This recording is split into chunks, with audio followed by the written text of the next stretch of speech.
Today, I want to talk about something which is coming up in a lot of my discussions with business leaders, with my own clients in the last few weeks, and that's about leadership and loneliness. And I can so relate to this topic because I've been in that position as a captain of a ship during my sailing days. Now, all of you may know that captain of a ship is the senior most rank on a ship. And as a captain, it was a great matter of pride and honor for me to be in command. And that rank, that position came with a lot of perks, a lot of facilities, but it also came with a great sense of responsibility and authority and accountability. As a captain, I was responsible for the safety of my crew members, the lives of people on board. I was responsible for the ship and the cargo as an asset worth millions and millions of dollars. And I was accountable for everything happening on board, whether I do it or somebody else does it. Every action, every decision made on the ship, the captain would be held responsible. The buck stopped at me. So, as a captain, I was on my own. While I had my crew and my team, they were not necessarily my friends. Uh, so, I know that it can be lonely at the top and sometimes very lonely. Now, as a business leader, you could be surrounded by a lot of people around you. You may not be alone, but you can be very lonely. And there's a fine distinction. Loneliness comes as a part of your job as a leader. In fact, loneliness and leadership in some way are synonymous. It's like a gift and a burden at the same time. And now more than ever, we are seeing the impact of loneliness, the compounded impact of loneliness, as leaders navigate these uncertain times, as they keep their business afloat, they manage their teams, they manage stakeholders, they manage their client expectations. It's tough. It's not easy, and it gets compounded because at the helm you are all alone. You're lonely at the top. So, what should you do to deal with loneliness as a leader? I recommend a simple process which I called the ARC process, ARC, and I'll walk you through. And if you can develop this process of practice, maybe it can help you. But first and foremost, realize that don't try and fix loneliness. When I say fix, means don't try to get into social relationships or unwarranted compensation conversation. Sorry, just to compensate for loneliness. So the ARC process is a very simple process. ARC. The first step is A for awareness. Awareness means that be aware that loneliness comes as part of your job. Don't deny it. Don't ignore it. Accept it. Acknowledge it. As I said earlier, it's like a gift and a burden at the same time.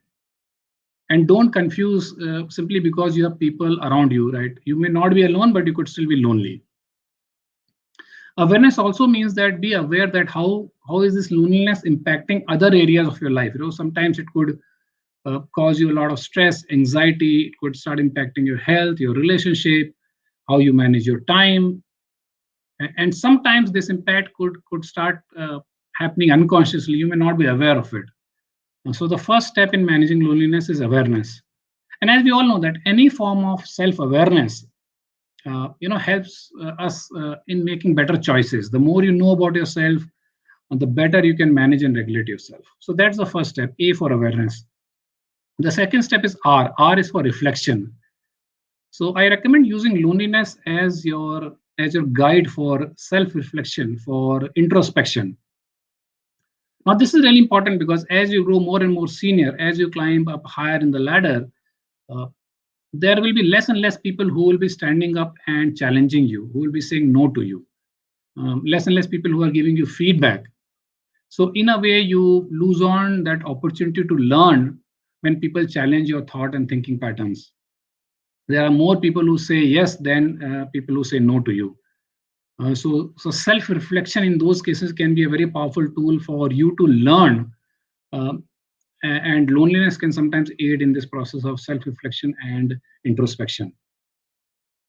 And the third step is C, which is confide.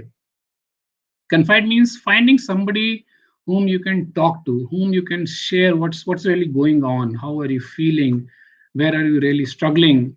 Somebody with whom you can talk and share freely and openly without any fear of judgment. Now, it can be your spouse, it can be a close friend, it could be a mentor, it could be a coach, anybody. But find somebody, and this is again really important, because as you go more and more senior, as you climb up the ladder, the more difficult it becomes for you to sort of express yourself, for you to open up to people around you.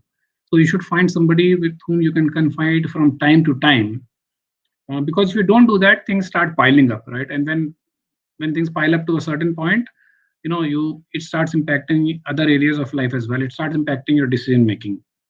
And some of you may know this as emptying your cup, right? Because if your cup becomes full, there's nothing new which can go in. So this is a simple process which you can develop as a practice: A, R, C. A for awareness, R for reflection, C to confide.